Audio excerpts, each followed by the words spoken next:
Comment on pourrait lui expliquer qu'est-ce qu'on revient de faire en laboratoire? Ben, en gros, on avait genre trois papiers différents qui peuvent absorber, puis on devait mesurer comment il absorbait l'eau avec un certain chiffre. Avec un chiffre. Il fallait un chiffre à la fin pour démontrer. Puis on voulait trouver quoi exactement? C'était quoi notre objectif ultime? Là? De déterminer quoi finalement? Déterminer lequel absorbait le plus. Lequel absorbait le plus? C'était ça, les filles, notre problématique de départ. Quel est le papier le plus absorbant? Et là, les filles à main levée, qui avait émis l'hypothèse que c'était le papier A qui allait absorber le plus? Oh, quand même! OK. Pourquoi comment vous aviez justifié que c'était le A? Rosalie? Parce que le papier était plus gaufré puis il était plus épais. Ah, gaufré et épais, fait que c'était ça. Non, c'est pas grave. Le C. Mais vous, selon vos observations anticonitiales, c'était le A. Ouais, parce que s'il y avait de l'eau qui tombait dessus, OK. ça Bien, au début, on n'avait pas fait encore de manipulation, mais en tout cas, à vue comme ça. Qui avait émis l'hypothèse que c'était le papier B? Personne. Qui avait émis l'hypothèse que c'était le C? Pratiquement tout le monde. Olivia, vous autres, c'est le B? C'est parce qu'il y a des personnes qui l'ont pas mis, genre de. Ils ont identifié le A avec le C. Il y a une équipe que je suis allée voir pour interchanger, mais en tout cas, si on revient. Alors, on a fait une hypothèse avant même de manipuler.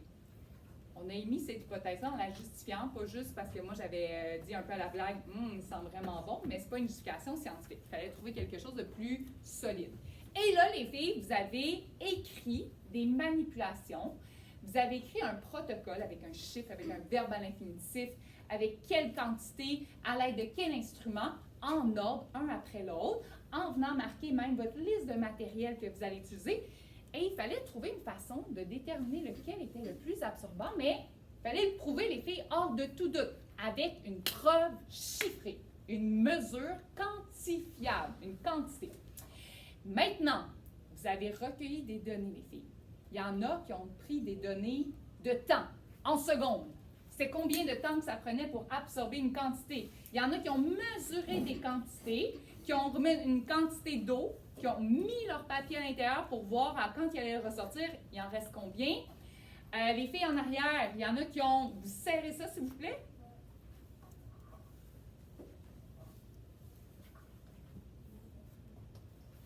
Parfait. Alors, il y en a qui ont même pesé une quantité sur une balance, puis après ça, qui ont mis leur papier dedans, puis qui ont mesuré la quantité finale. Est-ce qu'il y en a qui ont fait d'autres genres de manipulation? Il y en a-tu que j'ai pas dit? Nous autres, c'est quoi donc? Ben nous, on a mis genre de l'eau dans un bécher, puis on l'a trempé pendant 5 secondes, puis après on l'a enlevé dessus. Fait que vous autres, c'était le même temps de trempage pour chacun. Puis après ça, vous regardiez à la fin combien en restait. C'était la même quantité et le même temps, même temps. La même quantité, le même temps. Excellent. Donc, il y a comme des variables qu'on contrôle de plus en plus. C'est parce que sinon, si on laisse plus de temps, est-ce qu'à un moment donné, il absorbe à l'infini? Peut-être. Je ne sais pas. Mais vous autres, vous contrôliez toutes ces variables-là. Emma. C'est quoi la différence entre la manipulation et le protocole? Hey, bonne question. Florence aussi me posait la question. C'est une excellente question. En fait, ici, c'était une section protocole. La section protocole, c'est tout ce qui a rapport avec ce qu'on s'en va faire vraiment comme expérience. Alors, ça inclut le matériel et les manipulations. Toutefois, dans le monde du rapport, vous serrez ça les filles, sinon on le jette. C'est tout. Dans le monde du rapport de laboratoire, souvent, on va utiliser juste le mot protocole pour décrire les manipulations. Quand on dit écris le protocole, ça veut dire écris toutes les étapes à suivre comme une recette. Donc, c'est tout ce qui a rapport à l'expérience. Mais là, ici, on avait vraiment une section protocole. Donc, les filles, j'imagine que dans votre document, vous avez déjà organisé les données de chiffrées, les mesures quantifiables.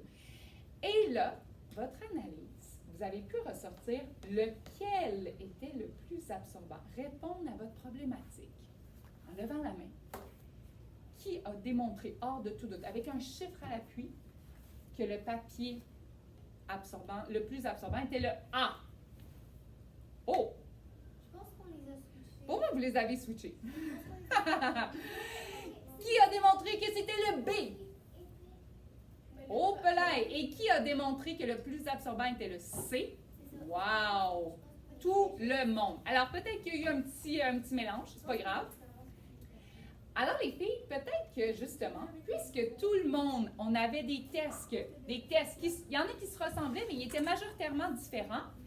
En sciences, ce qui est intéressant, c'est de répéter. Il y en a qui ont répété leur manipulation plus qu'une fois pour voir est-ce que ça donne tout le temps la même affaire.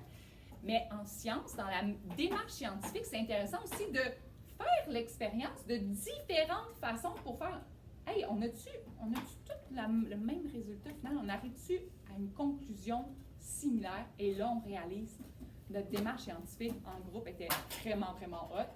Alors, finalement, le papier le plus absorbant était clairement le C, qui était Magnolia. Comment il s'appelait, Mathilde? Il s'appelait comment, le C?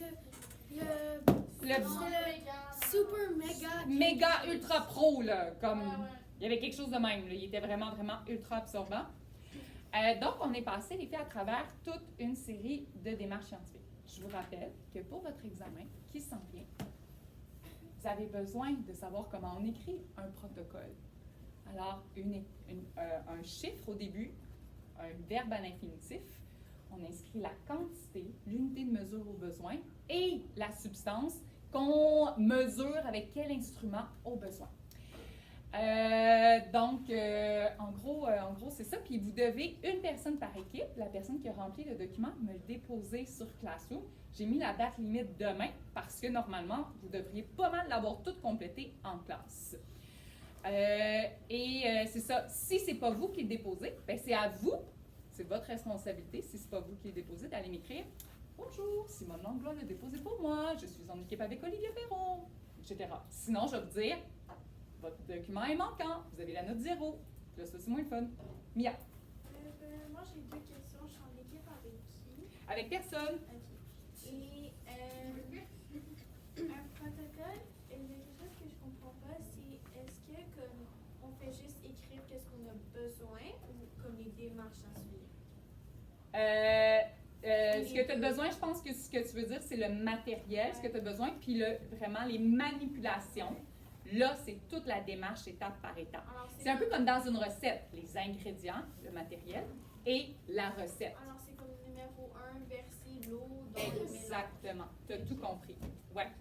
Les filles, j'ai parlé tantôt de propriétés caractéristiques. Hein? On se rappelle, propriétés caractéristiques. Là, j'ai dit, l'absorbance. Bien là, ici, c'est une propriété caractéristique qui est un peu subjective parce que l'absorbance, c'est pas une propriété qu'on va étudier pour l'examen, c'est une propriété qui peut se mesurer, on l'a vu, de multiples façons. Nous, les propriétés caractéristiques qu'on étudie pour l'examen, si je vous rappelle, je vous inviterai à me suivre dans ce document-ci, révision de fin d'année. Allez ouvrir ça dans Classroom. Je l'ai mis dans le projet médiéval, pas médiéval, mais Moyen-Âge. Ben, c'est super, fais juste écouter. Tu vas encore mieux comprendre. Alors, dans Moyen-Âge, les filles, allez ouvrir ce document-là qui est marqué révision de fin d'année ou document de révision.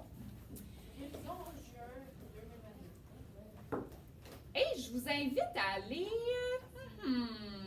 Rendez-vous, descendez, descendez, descendez. On va se diriger à la question numéro 20, dans chapitre 4, numéro 20. Juste ici. Chapitre 4, numéro 20. Et c'est dans sciences? C'est dans Sciences, document de révision, puis vous avez aussi le corrigé, le document de révision.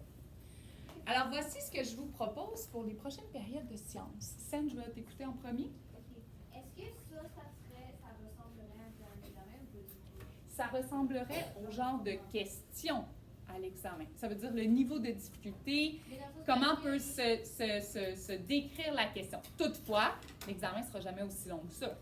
Non, mais est-ce que, genre, dans le sens que les questions ou les formats, par exemple, en haut, ça dit indiquer le volume en millilitres en dessinant. Non, vraiment, est-ce que ça aurait l'air de ça ou ça serait comme vraiment différent? Ça va avoir l'air de ça. OK. C'est pour ça que ce document-ci, c'est vraiment, vraiment un bon document à aller faire, à aller essayer, parce que ça vous montre vraiment le genre de questions qu'il peut y avoir à l'examen. la formulation de la question, mais aussi, les filles, le niveau de difficulté des notions. Et ça vous montre aussi l'ensemble des notions qu'il peut y avoir. Toutefois, les filles, en étant conscientes que c'est quand même un gros document à faire à l'extérieur des cours, voici ce que je vous propose pour les prochains cours de sciences. En fait, on va continuer à faire la révision pour l'examen. Je vais continuer à vous pister qu'est-ce qui est important, en même temps de répondre ensemble à quelques-unes des questions. Donc, par exemple, ici, on va faire un retour sur les propriétés caractéristiques. On va rallumer, dans le fond, les notions importantes des propriétés caractéristiques, mais en répondant à une des questions. Fait que comme ça va en même temps ça va vous aider à moins alourdir, à alléger un peu la tâche de ce document-là de travail. Et en plus, on va réviser en même temps. Et là, je fais celui-là parce qu'après ça, vous en avez un autre, le numéro 23, qui est très, très, très similaire, que vous allez pouvoir faire par vous-même pour être sûr que vous avez vraiment bien compris et le faire tout seul. Donc, il y en a plusieurs qu'on va faire ensemble. Donc, ça va permettre d'avancer le document de révision et de vous assurer que vous avez bien compris. Si le document de révision est déjà fait, ben, t'écoutes ou tu travailles sur d'autres choses. Oui? Est-ce que les 11 pages du document, c'est par rapport à toutes les affaires qu'il faut savoir dans l'année ou juste quelques concepts? C'est les concepts qui sont importants pour l'examen. Les 5 blocs? Oui, exact. On a enlevé, puis il y a même des petites choses que je vais vous enlever de plus, que je vais vous dire à la fin du cours, pour que si vous dites comme « Hey, moi ce soir j'ai du temps, j'aimerais ça en commencer d'autres », bien, que vous ne fassiez pas ces questions-là pour rien, puis que vous ne paniquiez pas parce que vous faites comme « Oh mon Dieu, j'ai pas ce qu'il faut en ce moment ». Alors, si je reviens, les filles, aux propriétés caractéristiques. Les filles, qu'est-ce que ça veut dire déjà une propriété caractéristique? Quand je vous dis ces propriétés-là sont caractéristiques, ces propriétés-là sont non caractéristiques. Qu'est-ce que je suis en train de dire? Oui. C'est une propriété qui est propre, qui aide à déterminer une matière hors de tout doute. Mais pas une matière, mais un truc. Une substance, un élément hors de tout doute. Hors de tout parce doute. Parce qu'elle est propre à la substance. Exactement. Par exemple, la masse volumique. La masse volumique, on se rappelle que c'est la masse sur le volume, la masse volumique ici, la masse en grammes par millilitre. On voit qu'elle est vraiment propre à chaque substance. Oui, Sen? Mais il n'y a aucune dans le monde qui ont accidentellement le même? Non, pas du tout. C'est fou. Il y en a qui sont vraiment, vraiment proches, mais ils ont toutes une masse volumique bien propre à elles. Après ça, s'il y a des mélanges, s'il y a des substances que c'est un mélange, là, ça vient mélanger la masse volumique parce que là, on mélange, admettons, de l'eau avec... Quand c'est une substance pure. OK, alors juste des substances pures. Exact, c'est ça. Tu comprends? Fait que c'est pour ça que quand c'est une substance pure, c'est super, mais si c'est un mélange, là, on complexifie la chose. On va revenir sur la masse volumique, puis être capable de la calculer, la masse volumique, puis de la comprendre. Mais juste avant, si on regarde ce genre de questions-là, qui peut se présenter, par exemple, à l'examen, ça peut y aller comme suit, ça ne sera pas long vos questions. Donc, le tableau, ça présente les principales propriétés caractéristiques de l'étain, qui est un métal. On ne s'attend pas à ce que vous sachiez nécessairement ce que c'est de l'étain dans la vie de tous les jours. Donc, on vous dit, ben, c'est un bout de métal, c'est une sorte de métal. Alors, on vous dit, hey, son point de fusion il est de 232 degrés Celsius. Est-ce que c'est vrai? C'est tout vrai. Okay. Sauf que vous, il faut se rappeler, oh mon Dieu, mais qu'est-ce que ça veut dire donc ça, un point de fusion? Le mot fusion, puis ça fait référence à une autre affaire, tu sais, notre fameux triangle de solide, liquide, gazeux, là. La fusion, point de fusion, qu'est-ce que ça veut dire déjà? Oui? Ça passe de liquide à solide? De liquide à solide? Non, de solide à liquide. Les deux. Un gazeux. Alors, en fait, les deux. Quand est-ce que ça passe de solide à liquide ou de liquide? C'est quand ce moment-là de transition entre les deux. Pour l'eau, c'est quoi donc le degré, la température de fusion, le point de fusion pour l'eau déjà? Que ça passe de solide à liquide ou de liquide à solide? 0 degré Celsius. Bien, l'étain, c'est à 232 degrés Celsius qui se met à fondre ou qui va redurcir. Alors, Ça, c'est une première chose qu'il faudrait savoir parce que je ne pourrais pas répondre à votre question. Mais ça veut dire quoi, point de fusion? On ne peut pas répondre à cette question-là. Il faut le savoir avant. Mia. Mais je comprends pas. La fusion, c'est quand, admettons, le métal, il passe de solide fond. à liquide. Ils font. Ou, au contraire, on arrive à cette température-là, puis il va commencer à durcir. Souvent, il y a une température qu'il passe de un à l'autre. Là, t'sais. Si on continue à monter, il va rester liquide, puis si on le refroidit, il va se solidifier. Donc, c'est entre les deux. Oui, c'est le point de transition. Alice. Moi, quelque chose que je comprends pas, c'est que, admettons, du bois, ça peut pas devenir liquide. Du bois, en fait, il va. En même temps, le bois, des fois, c'est un mélange aussi de Ouais. substances. C'est pour ça aussi. Fait que on se rappelle que c'est des substances pures. Hein? Ouais, ok. Le point. Vas-y. Et aussi, est-ce que comme du sable, c'est une substance pure comme Oh, non. Non, il y a vraiment plein de choses dans le sable. Mais genre, mettons, Ça le devient grain de du sable. Il y a aussi, tu sais, au niveau moléculaire, il y a vraiment plusieurs choses différentes. Le point d'ébullition, les filles, ça veut dire quoi, une ébullition, donc, Mia? C'est comme, admettons, l'eau commence. Le point d'ébullition? J'ai entendu une ébullition. Ah, d'ébullition. Admettons, l'eau, admettons, elle commence à bouillir à 100 degrés, comme vers 100 degrés. Et quand ça se met à bouillir, ça va passer de liquide à quoi? Gazeux. À gazeux. Excellent. Super. Maintenant, si je continue, ma conductibilité électrique. Les filles, ça voudrait dire quoi, ça, de la conductibilité électrique? Magnolia. Ben, ça veut dire que si un objet ou un métal ou quelque chose, il peut être comme s'il y a un éclair qui passe, il va vraiment conduire, je sais pas comment l'expliquer. Conduire comme l'eau. Il va- L'eau conduit Ouais, l'électricité. et comme pas le bois il est moins conduit. Si c'est pas conducteur électrique, on appelle ça comment déjà? Un bon isolant. Un isolant. Excellent. Mais Conductibilité thermique. Le mot thermique, les filles, fait référence à quoi donc? À la chaleur, à la température. À la température. Et en fait, Alors, c'est à peu près la même chose que la conductibilité électrique. électrique. Mais le truc, c'est que là, on parle de si la substance peut conduire la chaleur ou le froid, la température. Et au contraire, justement, on appelle un isolant thermique. Tout à fait. Une substance qui- Alors, il peut y avoir des isolants électriques, tu sais, pour ne pas pogner des chocs, là, nos fils, il y a tout le temps du caoutchouc, hein, pour pas qu'on soit en contact direct avec le fil métallique. C'est un isolant électrique, mais il peut y avoir un isolant thermique. Dans les maisons, on met des isolants pour éviter que la chaleur sorte ou rentre. Et finalement, notre fameuse masse volumique ici, notre fameuse masse volumique est bien propre à elle, alors 7,3 grammes par centimètre cube. Attention, centimètre cube ou millilitre, c'est deux unités de mesure pour des volumes. Alors, faut pas faire comme ah, voyons, j'ai jamais vu ça, centimètre cube ou millilitre, ça va vouloir dire la même chose. Maintenant, attention, ce sera pas long. À partir de ces données-là, on va venir répondre en regardant l'étain, lui, avec un point de fusion. Il se met à fondre à 232 degrés Celsius. Il bout à 2602 degrés Celsius. Il conduit beaucoup l'électricité, il conduit beaucoup la chaleur et sa masse volumique, elle est quand même élevée. C'est l'eau, là. L'eau, sa masse volumique est de 1 gramme par centimètre cube. Ah, c'est quand même. À partir de là, est-ce que si on l'utilisait pour un connecteur de câble permettant au courant électrique de passer, est-ce que ce serait une utilisation appropriée ou inappropriée? Approprié. Pourquoi appropriée?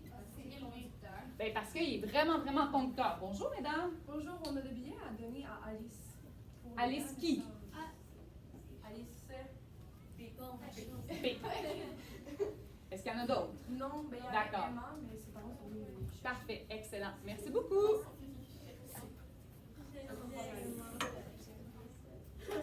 Les filles, on continue parce que le temps avance.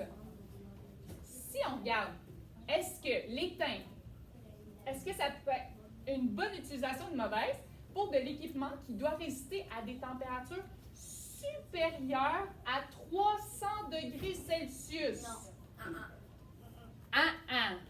Parce que La réponse est effectivement très inappropriée, mais pourquoi donc? Qu'est-ce qui va se passer au-dessus de 300 degrés Celsius? L'étain va fondre. Alors, voyez-vous, où est-ce que c'est important de bien comprendre? Oh, le point de fusion, c'est important que je comprenne qu'est-ce que ça veut dire.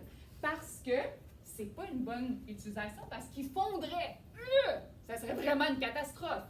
Si je l'utilise comme un fil de soudure pouvant fondre, on veut qu'il fonde à 425 degrés Celsius.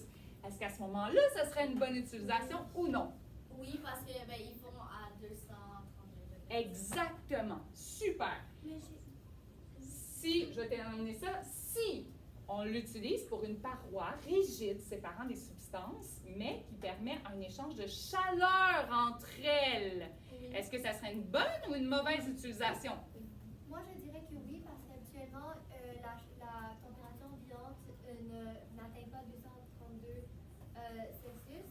Et en plus, c'est un bon conducteur thermique. C'est un bon conducteur thermique, donc ça permettrait des échanges. Ça va? Il conduit la température. C'est pas un bon isolant. On ne pourrait pas mettre ça dans nos maisons pour isoler nos maisons. Mais si on veut des échanges, c'est bon. Et finalement, est-ce que ça serait un socle très lourd? Est-ce que là, ça serait une bonne utilisation? Puis là, qu'est-ce qu'on observerait en disant que c'est oui ou non? Oui, parce que sa masse volumique, elle est quand même assez élevée. Sa masse volumique, elle est très élevée, effectivement. OK. Question Mia. Mais comme j'en ai quand même assez plusieurs, mais pour la masse volumique, je n'ai pas vraiment compris avec les grammes et millilitres. Alors, la masse volumique, on va avoir l'occasion, Mia, d'aller faire quelques exemples de ça.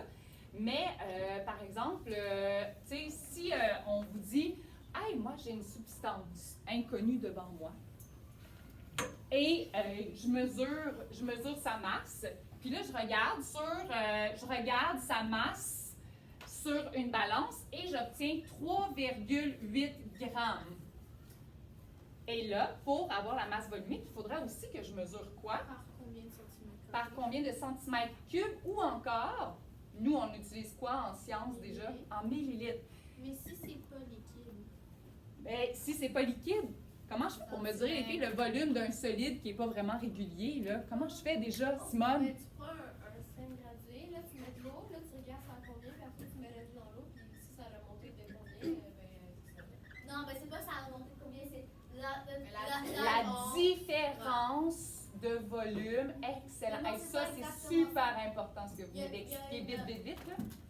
Il y a une formule mathématique, donc tu prends le nouveau Volume final, le volume final, moins le volume original. initial, Puis ça va te donner le volume du solide. Voilà. Alors là, les filles, très bonne question. Mia, si j'ai une masse de 3,8 grammes, puis mon volume du solide, je réalise que, je ne sais pas moi, il est de exactement 8 millilitres. Et là, je fais comme, moi, j'aimerais ça connaître la masse volumique parce que moi, je rêve là, de la masse volumique à tous les soirs avant de me coucher. J'ai vraiment envie de connaître cette masse volumique-là inconnue. Eh bien, la masse volumique, ça, c'est le symbole de la masse volumique. La masse volumique, ce n'est pas une formule à apprendre par cœur, on va vous la donner. Toutefois, il faut savoir comment l'utiliser au besoin. Bien, la masse divisée par le volume. Alors, ma masse est de 3,8 grammes divisé par... Là, j'ai fait ces manipulations-là au laboratoire. Mais, non, mais c'est pas ça. Mais, admettons que la masse, c'est quand on la pèse. Quand on la pèse sur une balance, tout à fait. Et mon volume est de 8 millilitres. Est-ce que quelqu'un a une calculatrice pas loin qui pourrait me dire, ça me donne combien exactement comme masse volumique? Oui? Ah, Florence, tu avais une calculatrice. OK. Vas-y. Alors, 3,8 grammes divisé par 8 millilitres, ça me donne combien? 475 grammes par millilitre. Et là, ici, on n'a pas besoin d'apprendre rien par cœur. Lâche pas Maëlie, reste avec nous. On n'a pas besoin d'apprendre rien par cœur. Toutefois, il faut savoir comparer puis faire comme, ah, ben là, si j'avais un tableau, est-ce que je serais capable de faire comme, ah, ben oui, il y en a un que c'est exactement 0,475 grammes par millilitre. Ah, ben là, c'est de l'étain. ou c'est de l'eau. Ou de savoir par rapport à l'eau, qui est exactement 1, c'est-tu léger ou c'est lourd cette affaire-là? C'est tout ce qu'il y a à savoir sur la masse volumique, puis de savoir que c'est une propriété caractéristique. Mais si on te dit, compare, dis-moi qu'est-ce qui est le plus gros entre 0,475 millilitres ou 0,475 cm3. C'est-tu la même chose? Gramme par millilitre puis gramme par centimètre cube, c'est exactement la même chose. Millilitres et centimètres cubes, c'est la même chose. Exactement. Oui, Comment, ben, maintenant, on m'a donné une idée, une masse volumique élevée, ce serait quoi environ? une masse volumique, en fait, ça va être toujours comparativement à l'eau. Donc, dès que ça dépasse l'eau, dès que ça dépasse 1, souvent on va dire que c'est élevé. En bas de 1, on va dire que c'est faible. Et ensuite, à 1, Puis, à 1, ça serait ordinaire.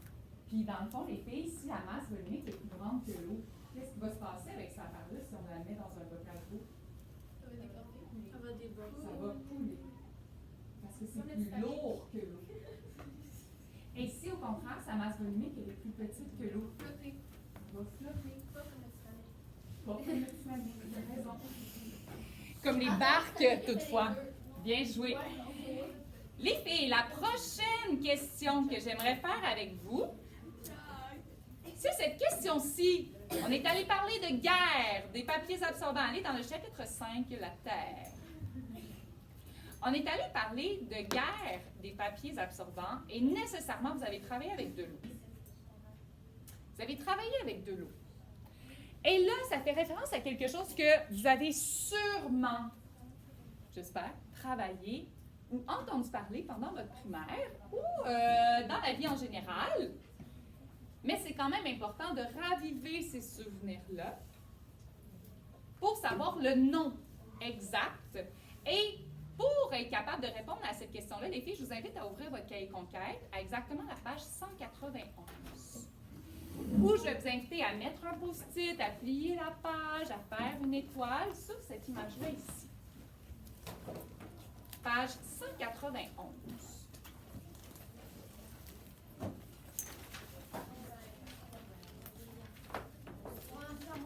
Oui, Simone. Est-ce que pour l'examen, vous allez.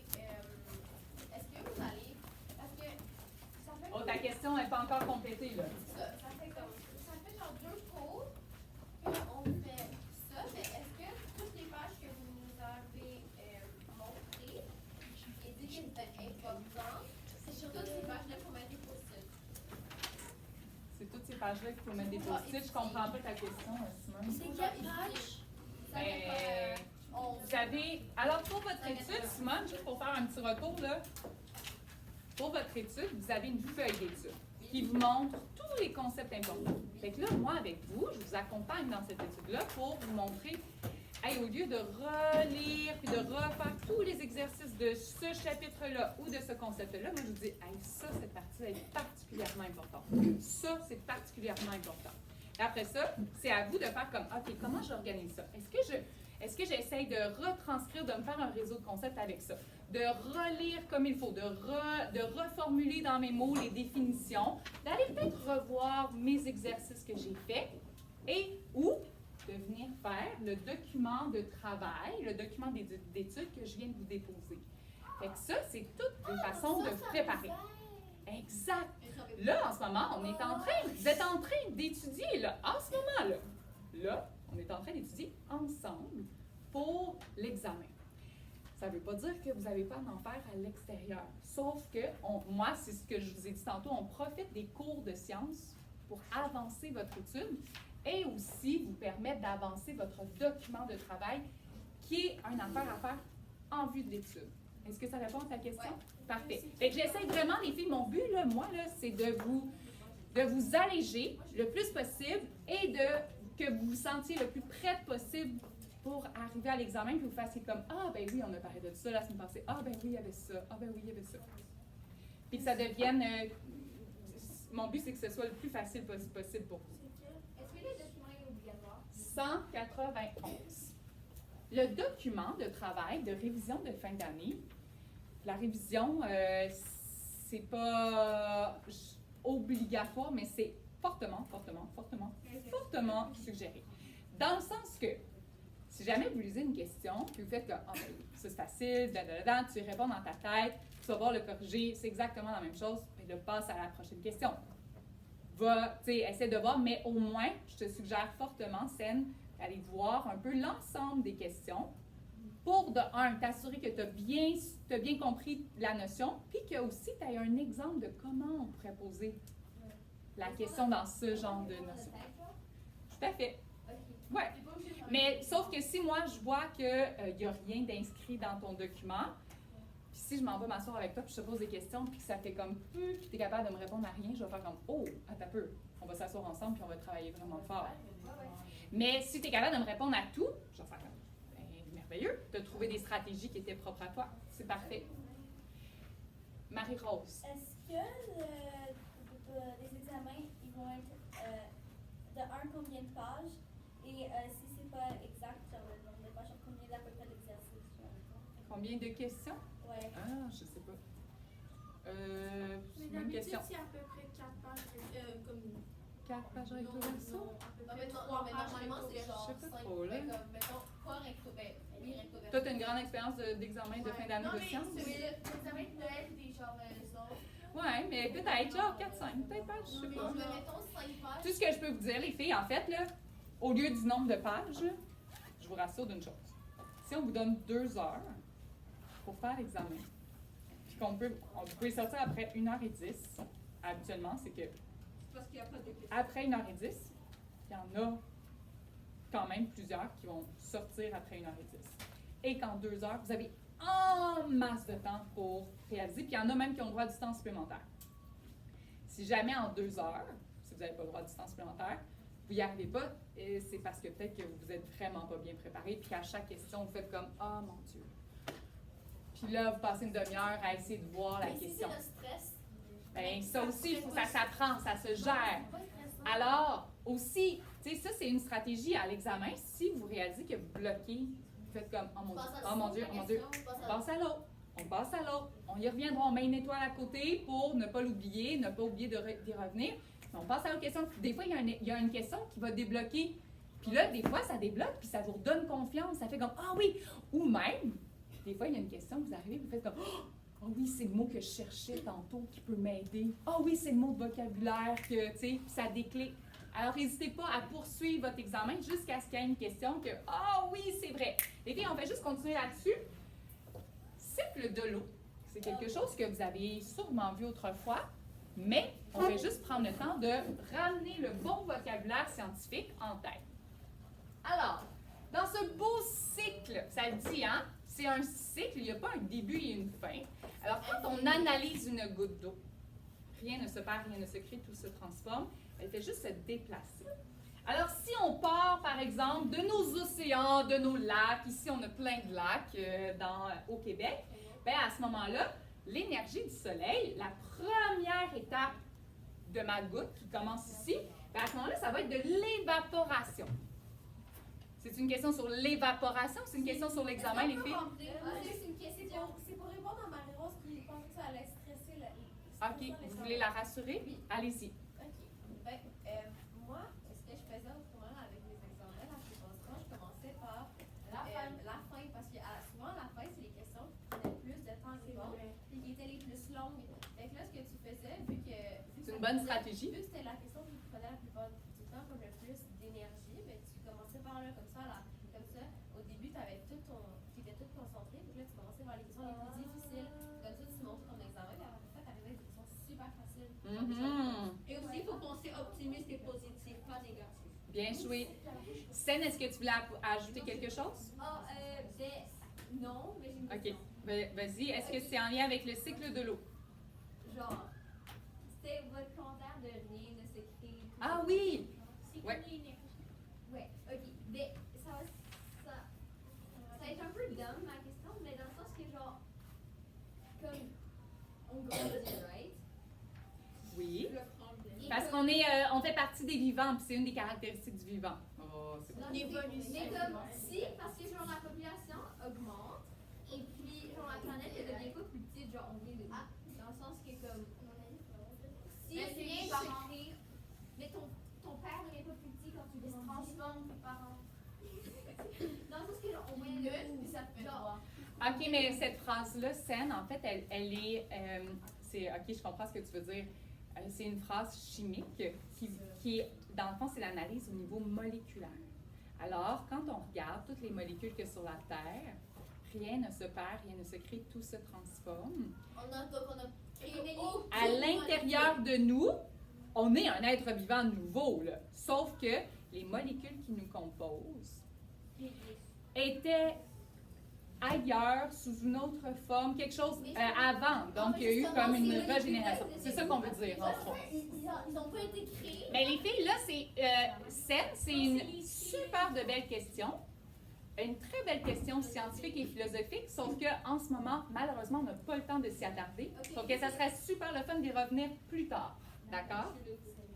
Mesdames, je reviens. On est à l'étape de l'évaporation. Alors, on passe, je reviens encore une fois à mon fameux triangle d'état de la matière gazeuse, solide, liquide.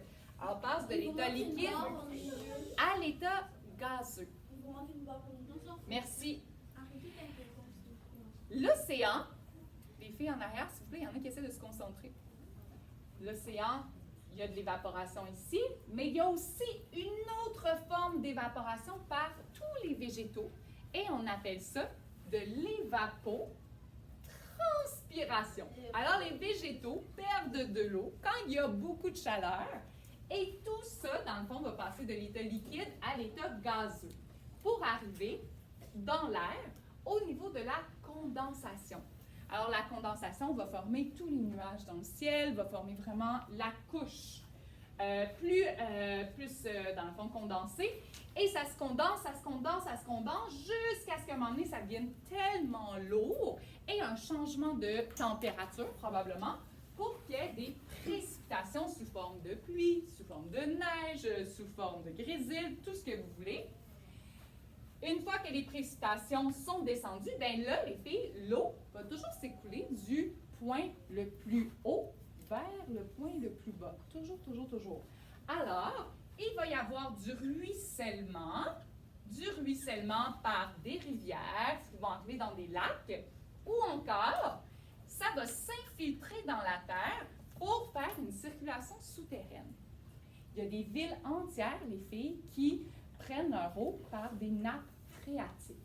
Des nappes phréatiques, c'est justement, on utilise l'infiltration de l'eau et naturellement, la terre, les roches vont filtrer l'eau pour avoir des espèces de grands bassins, des grands lacs souterrains et on creuse un puits pour aller chercher de l'eau dans ces bassins-là. Alors, à la fois le ruissellement, à la fois la circulation souterraine va ramener la petite gouttelette d'eau qui fait le cycle jusqu'à l'océan ou dans les arbres. Alors, c'est le cycle de l'eau. Ces mêmes gouttelettes-là sont en circulation depuis des milliards d'années pour ramener la question de scène. Quand on se rapporte à la question numéro 28, les filles, je vais vous demander ici de simplement faire la question A. Ça veut dire compléter. Compléter le schéma. Ici, compléter le schéma, mais vous n'avez pas à faire B et C, c'est-à-dire surligner en jaune. Si ça nécessite de l'énergie, en fait, nécessite de l'énergie, c'est est-ce que ça prend plus de chaleur pour soit fondre ou devenir un gaz, ou est-ce que ça libère de l'énergie? On n'a pas besoin d'aller faire ça. Alors, est-ce que c'est pour répondre à ça ici? Moi, c'est une question. Moi, c'est une question. Ben, je pense pas qu'il reste beaucoup de temps à la période. Ça sonne... Ah oui, tu peux y aller, Rosalie. Marie-Rose, je t'écoute. Donc, dans le schéma, sur les deux derniers en bas, Ici, ah oui, c'est pour ça que je veux le faire avec vous parce qu'il n'est pas full clair. on a comme un qui, c'est comme si c'était genre soit l'infiltration ou l'autre, puis Ouais. après, il y a comme le ruisseau. Ouais.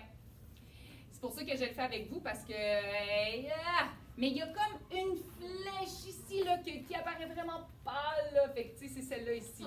Donc, on va Ça se voit, mais comme c'est pâle. Je suis d'accord avec toi. Simone, tu as aussi une question. Oui.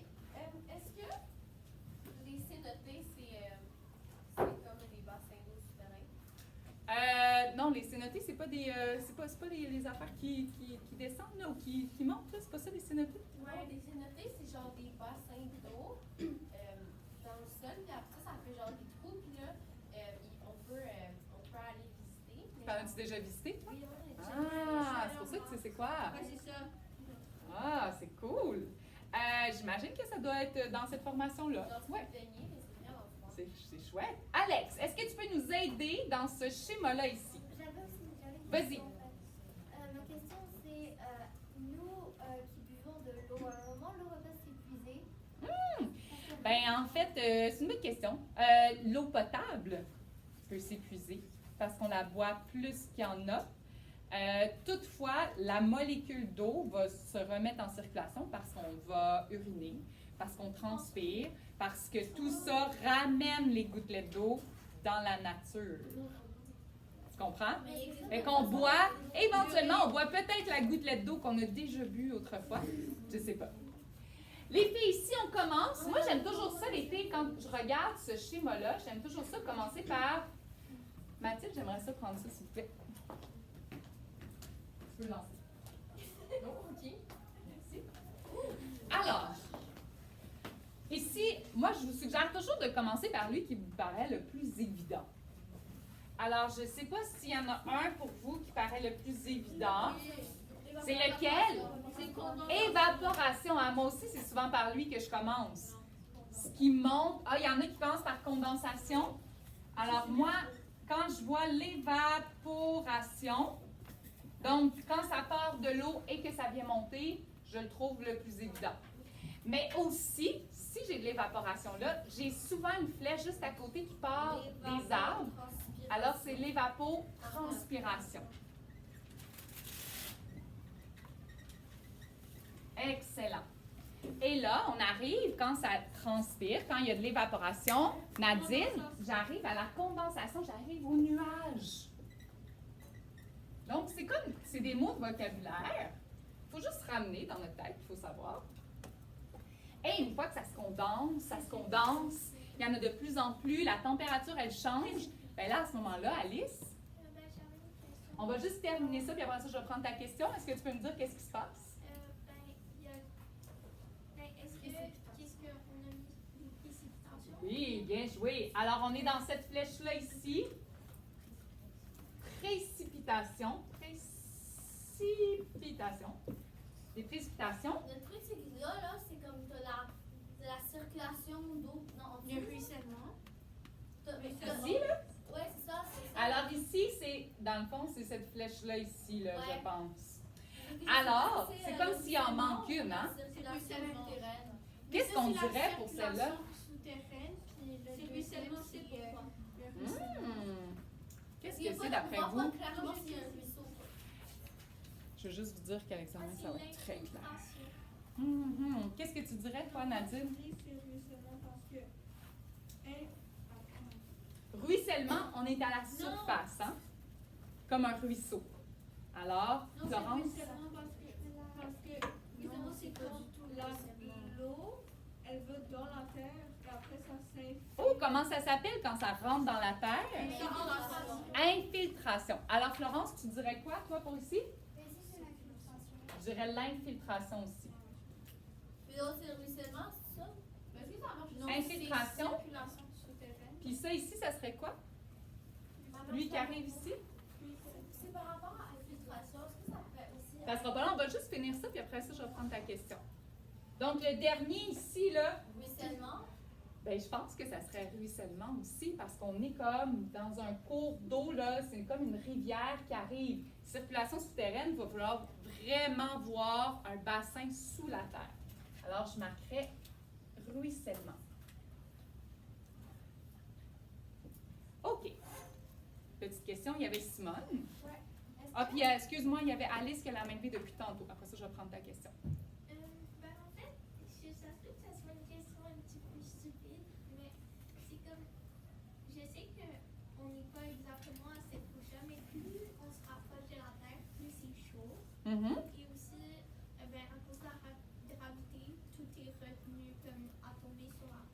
Mhm. Donc, admettons, l'eau, elle pourrait pas comme, je sais pas comment expliquer, mais si elle est comme souterraine, s'évaporer, mais par en dessous, je sais. Ben, en fait, non, c'est ça, ça va retenir. Il n'y en aura pas d'évaporation. Oui, non. Ouais, Dans le sens, fait que ça va juste, ça va rester là. ok, puis ça se peut-tu que c'est pour ça que des fois, ça fait de la pression, genre sur les plaques tectoniques. Complètement, tout à fait. Ouais, c'est pas ça qui va créer le plus de pression, mais ça peut en créer. Ok, parce Ouais, que genre les gaz, c'est un beau lien que tu viens de faire. Oui, exactement. Simone, puis ensuite Mia.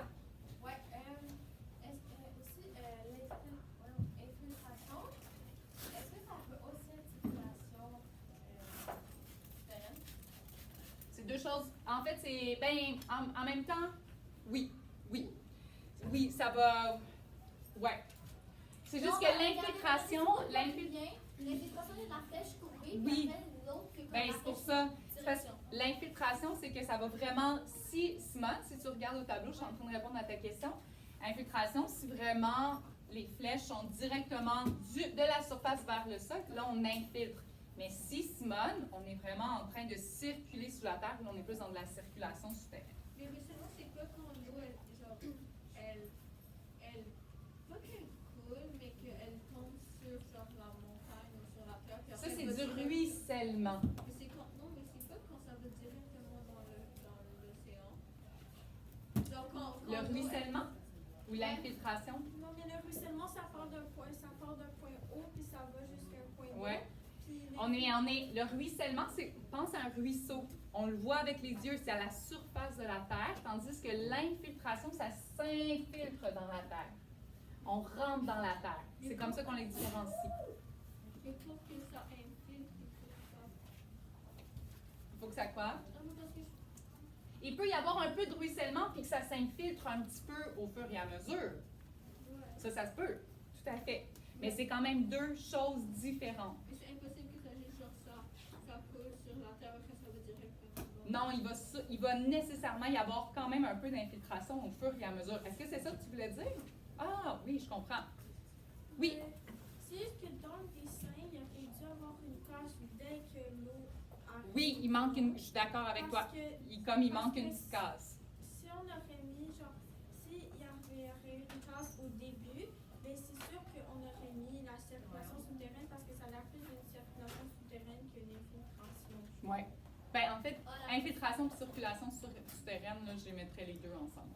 Tu mettrais un mot ou l'autre à l'examen, puis il faudrait que je les accepte, nécessairement. Les filles, je termine la journée aujourd'hui avec ceci. C'est pas terminé encore. On vient se rasseoir. Ouais. Les filles, avec le cycle de l'eau, il faut aussi que je ravive quelque chose ou qu'on voit quelque chose. Si vous ne les aviez pas vus, ce sont les couches de l'atmosphère. Et les couches de l'atmosphère, la seule chose sur quoi j'attire votre attention, c'est cette image-là ici à la page 195. Cette image-là ici, c'est tout.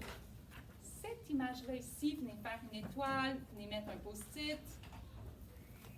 Elle est vraiment, vraiment importante.